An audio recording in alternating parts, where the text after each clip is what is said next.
Hi everyone, welcome back to the channel and a new video on the Vauxhall Combo Citroen Berlingo Peugeot partner.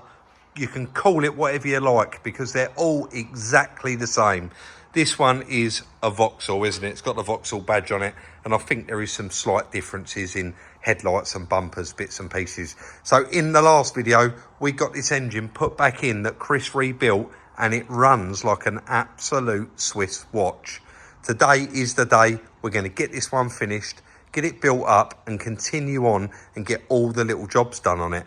And just take it step by step, see if it needs any other stuff. We know that it didn't have any aircon gas when it got here. Is there an issue there? We know this one had been apart recently.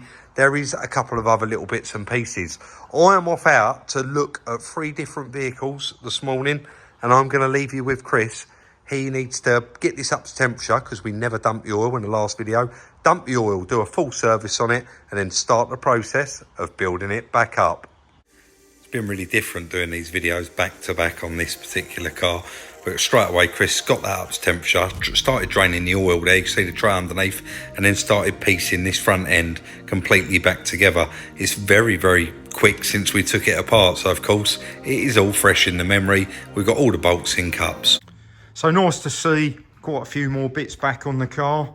There is, of course, the bumper and the splashes and wheels to go back on, but that is a lot of the car back together now. I have drained it, refilled it with the correct, or the new specification oil, I should say.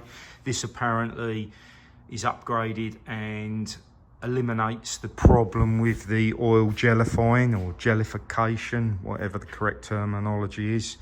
That causes the oil pump to be restricted, shall we say, in pumping the oil. I did want to pick up on a couple of points people said in the previous video comments. Why is the crank fail, not the camshaft? Why is there no damage on the camshaft? And basically, for one, the crankshaft is turning twice the speed of the camshaft. Anyone who's familiar with a 4-stroke will know that the camshaft turn once, the crankshaft turns twice in a 4-stroke. So that's the first thing. But secondly, there's a lot more load on the crankshaft than on the camshaft.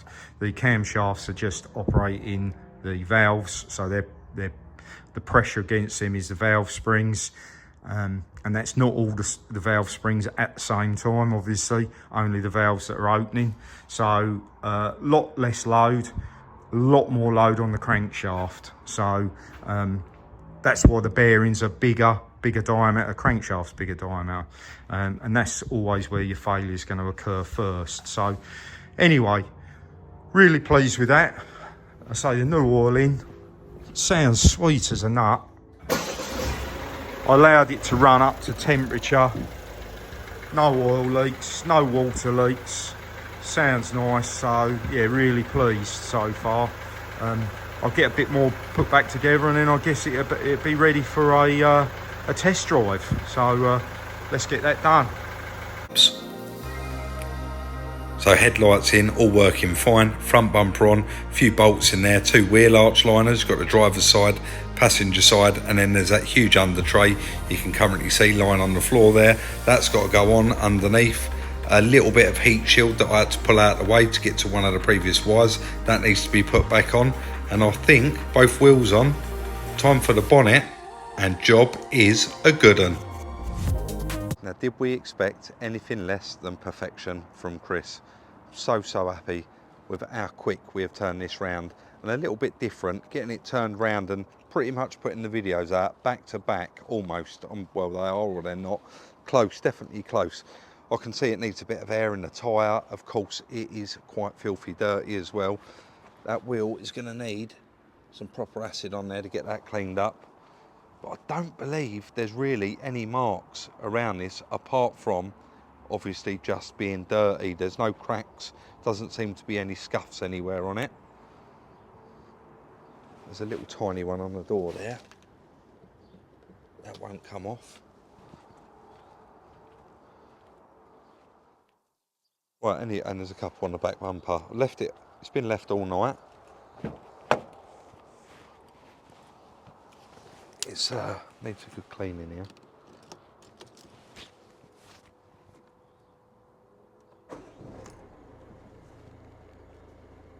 Sounds absolutely beautiful. And not one warning light on. Right, that's some money in there. Look, he's missed that. I'm going to get this out for a road test. It actually come with this, so, and it turns. Let's get this out for a road test and see what it drives like, and actually get it all finished off. You have to excuse the sunglasses. It is very, very bright out there. I've got obviously a forward-facing camera and a camera facing me. I wish I had one on the back right now. I don't know if you can see out of this one. We can't. We're actually producing quite a lot of smoke, but quite often it's not until you drive it, it starts burning all of that residue that's in the exhaust. So the turbo was originally gone on this car, and I know that the lady said after the new turbo was fitted, she only drove it for about 10 minutes. So genuinely don't know how much oil is in the exhaust. There was nothing in the DPF because we double checked it, and of course we checked that it was clear before it went back on the car, but it seems to be driving perfect, and it is just coming up to temperature. So it's got lane assist on it as well, this car, and you can see we're in traffic and it started flashing in and pulling the steering wheel out of my hands, but it just went from one lane to the other. Sounds really, really crisp. And although, is this a full engine rebuild? No, it's a crank and bearings. But I'm gonna roll with this. Still needs running in. Of course, it's got that new crank, it's got them new bearings. You're not just gonna want to jump in it and thrash it as hard as it wants to go, are you? So I'm just gonna gently take our time with it. And of course, I'm gonna have to do a fair few miles in this. And Chris checked it as well. The MOT is only for a next couple of months, I think maybe 3 months, so we don't sell a car with less than 6 months on it.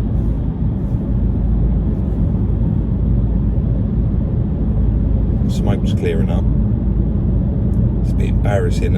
There's nothing worse than following someone either when their car's smoking, so people behind me are probably thinking take that car to the garage and get it mended. But this is the only way to get it cleared out. The only way to clear out all of that residue that's in this system is actually drive the car. Right, temperature's bang on halfway now, as is the fuel gauge. Let's pick up a little bit of speed. We're coming out of that traffic. We're 6 speed. No, 5.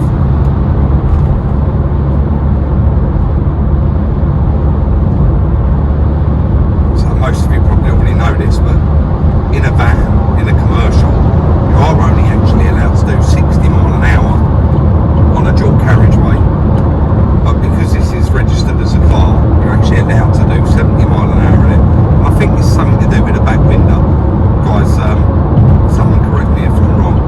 I was going to go over the big bridge there. We're heading to Sheffield, just get tracking checked, tyres, balancing, all that sort of stuff. And I thought I'm not going to risk it, bringing the revs right up, going over that big bridge. Like I say, I'm just going to slowly run it in. Anyway, I think that's enough for the drive. I'll pull over there and turn these cameras off.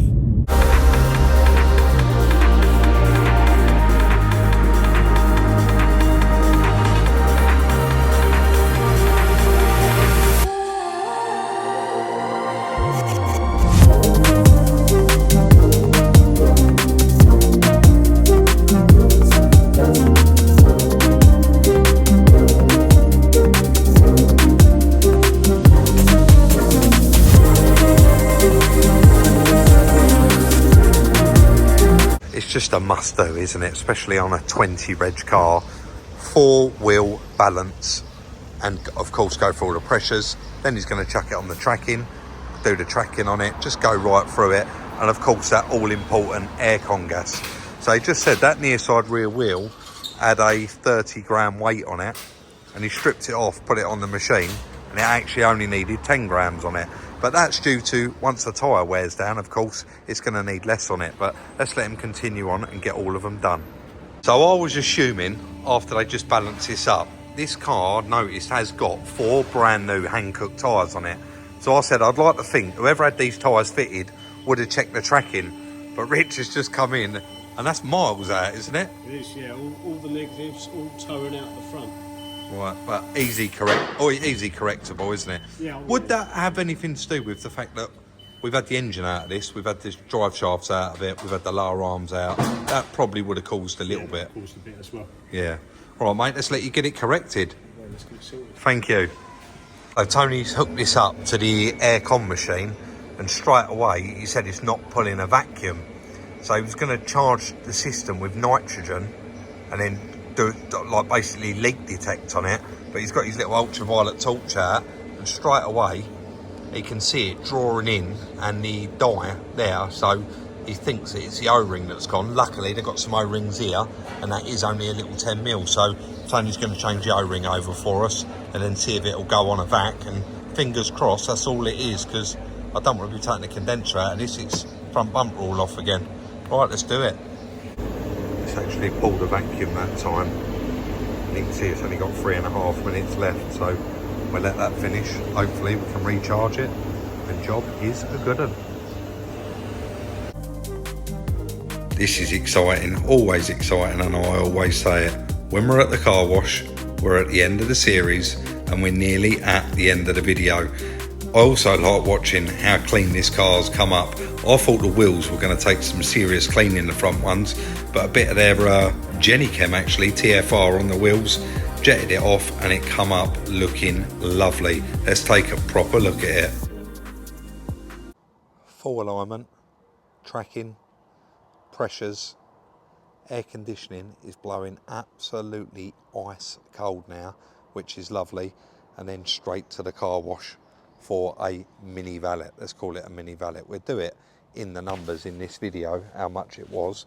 They always look after us, and it actually come up really nice. I got them to pull that screen protector off the screen, cleaned that up. The dashboard was had quite a lot of marks where those teddies had been stuck down. I mean, you'd go to town and wash all the carpets, but just for a mini valet, I think you would agree, it all come up very, very nice. I need to clip that back seat in. But when we was at A2 tyres, let's just walk around this way and show you the rest of it. When we was at A2 tyres, I noticed as soon as he took the wheels off, I noticed something on the back there. In fact, let me crack on here and then I'll show you what I spotted.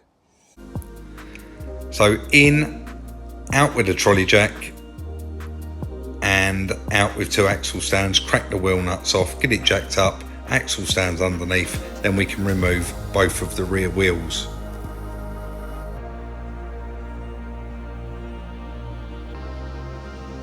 So a lot of people, and a lot of you guys watching, you'll go and get your tyres done, you'll just crack on, you'll walk off, go and get a cup of coffee, go and do your shopping, come back to your car. I think it's instinct when you're in the car game to actually walk around the car when they are doing their bits and pieces on it. So straight away I go around, just check that everything's all right. This is going for an MOT. Check that there ain't no broken springs, front and back, and also have a good look at the brakes. And straight away I noticed that. Now through the wheels you can see that the discs on this car were slightly rusty. But in my defence, what I'm going to say is, and for those of you guys that know, you'll know this, when a car's been sat for even just over a week, or you go on holiday and leave your car at the airport, when you come back, quite often your discs are rusty, and all it takes is just a couple of little pushes on the pedal and it cleans them up.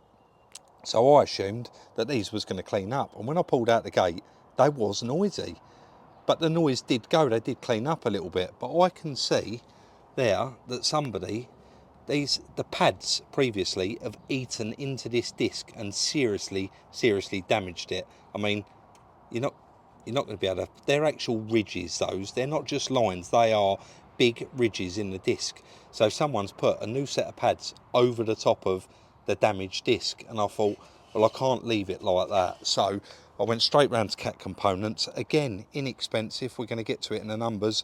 I've got a set of discs and pads for it, rear pads, and I'm going to crack on and get them done. I've got the brake winding tool. I'm not going to go into a how-to, but it does not a lot of people want to see a how-to video, but jacks underneath there, 2 axle stands underneath there, 1 each side, all times, both wheels removed. And the first thing you want to do, just quickly, is remove the reservoir cap off of the brakes. So you've got to remove that because you're going to be pushing the fluid back this way. We've got the brake winding tool there. I'm going to remove the caliper, wind that cylinder back in to the brake caliper, fit the new pads, and then fit the new disc as well. But a good idea as well, another little tip, obviously that is free rolling now. I've got the front chocked up with some wood, I've got it in gear, and of course I've got it on them axle stands. But a good thing to do is actually put the handbrake on and actually loosen these grub screws first, because you're not going to be able to loosen them with the disc keep turning. Anyway, I'm going to crack on and get 2 new discs and pads fitted, because you don't want to turn up to an MOT like that. Not only is it, I've noticed it, you don't want to do it, it's also an advisory. Let's get it done. So straight onto it here, you've got 2 13s for the caliper, and then behind it you've got 2 large chalks for the caliper carrier. We get that off, get the winding tool in there, wind the piston back on the caliper, get that disc off. Well, once the caliper carrier is removed, get the disc off, clean up with a wire brush, bit of copper slip, on with the new disc, in with the grub screw, back on with the disc carrier, caliper carrier, and we're there. And just like that, we're done. Now, I know people have differences of opinion, people do things differently, so I cleaned up the hub, anyone would do that, and then I put some copper slip on there. It just helps it next time when you're taking it off. It's just going to fall straight off as soon as you undo that screw. Also, they've got squill pads on the back of the brake pads. I still put a little bit of copper slip on the back of them. It's habit, and it certainly can't do it any harm. So you can see the thickness of that new disc. And can you just see the state of that disc? And also, I've put them brake pads there, so you can actually see how uneven the wear is on those. And you've actually got those same ridges in your brake pads that are on the disc, and it's just not good enough, is it? So they're probably the originals for it, the original discs they are, and somebody's put a set of pads in it. But that's it now, all nice and new. I'm not going to bore you, I'm going to crack on, get the other side done, and I think that's going to be it. Hopefully the sound comes out all right on this one.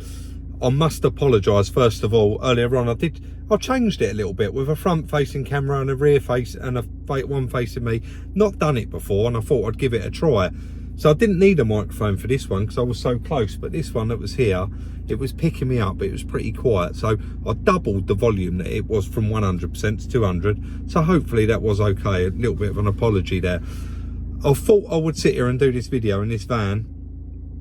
No, it's not a van, Rob, it's a car, because it is lovely in here now. It's like an ice box. The brakes are all done. I haven't taken it for an MOT because I've just had Liam turn up and do a windscreen in another car for me, and I've left it a little bit too late. But you're welcome to check it out. It's going to be done by the time you watch this video anyway. So the little combo car, 7-seater, purchase price 3,250. Chris said in the title, he'd done a thumbnail and he put in there, is this basically a fantastic profit or a disaster? And it turns out, I think that we've done all right out of this. Transport, £550. I think you would agree that was pretty good, considering it come all the way from Glasgow. I certainly wouldn't want to drive there for that money. Crankshaft, now completely free of charge off a friend of mine, but we don't work like that, myself and Chris. So we actually got the price of a brand new crankshaft from the company who we used for the conrod bearings and the crank bearings and the timing belt kit. We actually got a price and it was £300. So we give my mate exactly half price for his brand new second-hand crank that we got, and we give him £150. The bearings, seals, pump and timing belt, fantastic. We ordered it at 4 o'clock in the afternoon and it was here by 10 o'clock the next morning. We told them that we was a YouTube channel and we really needed it desperately, and I think they done us a good price as well. They give us a bit of a discount, £266 for the whole lot. That was everything that come that day. Oil, filters and degreaser, £195. That oil alone for this car was over £60, and then them cans of degreaser was quite expensive. But you see the difference they made when it comes to Chris cleaning everything up. Tracking, aircon, and the wheel balance, of course we got that done at A2. Of course they look after us. 100 quid for the whole lot. The valet was £30. It was pretty dirty in here, and there was 4 of them on it. I made light work of it, and it's transformed. MOT not done yet, but it's going to be £50. And last knock-ins, one that we wasn't expecting, was the rear discs, but I don't mind doing it, and I certainly don't mind the 83 quid they cost to do, and it's going to make a huge difference and give someone a nice peace of mind when they're buying it. So total for this little car, £4,528.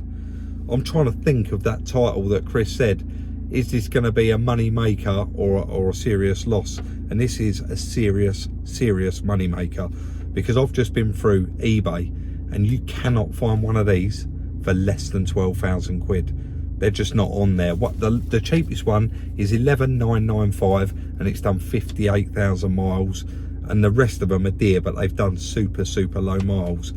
So I'm going to compare this one to that one. This has done 48,000, and I know you're going to say it's too cheap, you deserve more money, you've earned your money on it, but genuinely we're going to ask £9,000 for this.